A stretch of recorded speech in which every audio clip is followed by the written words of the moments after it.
Le coût de l'énergie ne cesse d'augmenter. La libéralisation a-t-elle fait diminuer les prix? Certains eurodéputés restent sceptiques. Nous avons enquêté en Belgique.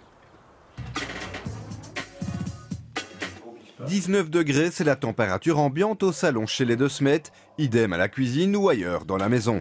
Ce confort a un coût pour ce ménage bruxellois de 4 personnes. La facture de gaz et d'électricité est le troisième poste de dépense après le loyer et l'alimentation. L'année 2012, on a payé 2500 € sur l'année de gaz et d'électricité. Donc ça nous fait, depuis le début 2013, là, des factures mensuelles de 246 €. Donc dans le budget, c'est important. Au classement des pays de l'Union où l'énergie est la plus chère, la Belgique occupe la 4e place. Depuis la libéralisation du marché opérée en 2007, le coût de l'électricité a augmenté de 30% et celui du gaz de 38%. Cela représente 450 € supplémentaires sur une facture annuelle d'un ménage moyen. La libéralisation n'a pas produit ses effets escomptés, à savoir une diminution des prix grâce à la concurrence entre les acteurs du marché. On peut dire, sans risque de se tromper, que le consommateur a payé au moins aussi cher durant la libéralisation que si le marché n'avait pas été libéralisé. Les raisons de ces prix élevés sont multiples. Tout d'abord, les prix du gaz étaient jusqu'en 2012 liés à ceux du pétrole pour une raison historique d'approvisionnement. Ensuite, les investissements publics dans le photovoltaïque se répercutent sur la facture des clients. Et enfin, la peur du changement. Le consommateur belge a très peu fait jouer la concurrence entre fournisseurs d'énergie. Pourtant, depuis 2 ans, la situation a évolué grâce aux consommateurs. Ils comparent de plus en plus les prix et n'hésitent plus à changer de fournisseur. Prenons une consommation moyenne. Qu'appelle-t-on une consommation moyenne? C'est 3500 kWh par an en électricité. Et prenons un profil avec chauffage au gaz, 23 000 kWh par an en gaz. Eh bien, le potentiel d'économie peut atteindre 300 à 400 € par an sur un simple changement de fournisseur. Et ce changement de fournisseur, Nicolas Herring s'en fait son métier. Courtier en énergie. La première phase de notre mission, c'est faire ce qu'on appelle un cadastre énergétique. Donc on va aller déterminer l'ensemble des points de fourniture de notre client et voir s'il y a des améliorations qui sont possibles ou pas. Alors dans 90% des cas, des améliorations tarifaires sont possibles.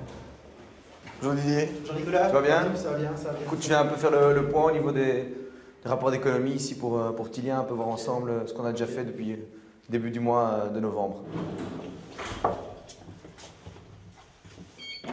Donc depuis novembre 2012 jusqu'à février, on a économisé la somme de 3 600 € pour la copropriété, donc sur 4 mois.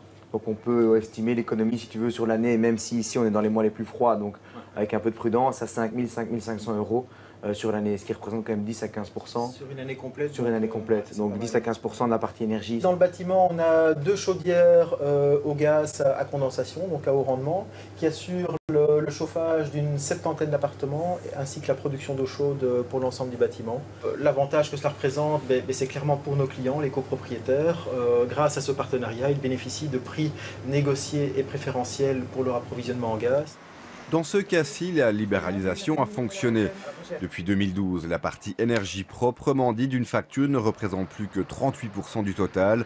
Le reste sont les coûts de transport, les taxes diverses et surtout la distribution qui, elle, n'est pas libéralisée.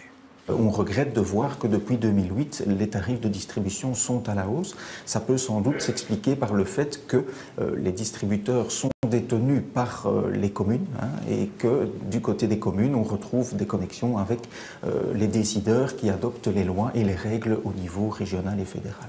Un impôt déguisé selon cet eurodéputé. Every country tries to use this vehicle. That means the energy bill to purchase or to chase their taxpayer of not always taxation, but some indirect tarification, which is wrong. La plupart des États membres agissent de la sorte. Ils n'ont pas encore tous transposé correctement les lois européennes, lois qui obligent notamment à séparer les activités de production et de fourniture d'énergie, des mesures qui pourraient favoriser les consommateurs.